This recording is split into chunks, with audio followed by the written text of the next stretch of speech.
Hi guys, welcome back to our channel. నేను తమిళ్లో box office ఊపిరి పీల్చుకొని పెట్టానుగా, బాక్స్ ఆఫీస్ ఊపిరి కూడా పీల్చుకోలేదు భయ్య. ఎందుకంటే అక్కడ ఉంది ప్రభాస్ అన్న అండ్ సుకుమార్ గారి కాంబినేషన్లో వస్తున్న మూవీ కాబట్టి చాలా రోజుల నుంచి రూమర్స్ అయితే స్ప్రెడ్ అవుతున్నాయి. సుకుమార్ గారు వచ్చేసి ప్రభాస్ అన్నకు నరేషన్ ఇచ్చారు, ప్రభాస్ అన్న ఓకే చేశారు, ఈ ప్రాజెక్ట్ పక్కా ఫిక్స్ అని అయితే అంటున్నారుగా. 100% అది నిజమే భయ్య. ప్రభాస్ అన్న స్క్రిప్ట్ విన్నాడంట, ప్రాజెక్ట్ కూడా చాలా బాగా నచ్చిందంట, ఓకే చేశాడంట. అండ్ ప్రభాస్ అన్న లైనప్ కూడా చాలా పెద్దగా ఉంది, కానీ అవి అఫీషియల్ కూడా అనౌన్స్ కాలేదు. అండ్ సుకుమార్ గారు వచ్చేసి ప్రభాస్ గారితో ఆర్య సినిమా తీద్దాం అనుకున్నారంట. అండ్ స్క్రిప్ట్ కూడా నరేట్ చేశారు, కానీ ప్రభాస్ అన్న నాకు సూట్ కాదు అని అయితే చెప్పారంట.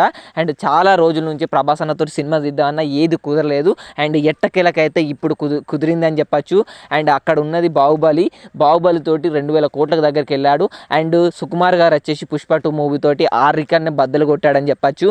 అండ్ వీళ్ళిద్దరి కాంబినేషన్లో వస్తున్న సినిమా కాబట్టి బాక్స్ ఆఫీస్కి ఊపిరి కూడా ఆడది, ఆ లెవెల్గా అయితే ఉంటాయి భయ్య కలెక్షన్స్ అనేవి. అండ్ ఎట్ ప్రజెంట్ వచ్చేసి సుకుమార్ గారు రామ్ చరణ్ గారితో మూవీ తీయబోతున్నారు 2026లా. అండ్ ఆ మూవీ అయిపోయిన తర్వాత ప్రభాస్ అన్న మూవీ ఉంటుందని అయితే ఫిల్మ్ సర్కిల్లో టాక్ నడుస్తుంది. అండ్ మీరు ఎంతమంది ఈ మూవీ కోసం ఈగర్గా వెయిట్ చేస్తున్నారో వీడియో కింద కామెంట్ చేయండి. ప్రభాస్ అన్న సుకుమార్ గారి మూవీ కోసం ప్రభాస్ అన్న ఫ్యాన్స్ కామెంట్ బాక్స్ బద్దలైపోవాలి కామెంట్ చేస్తే.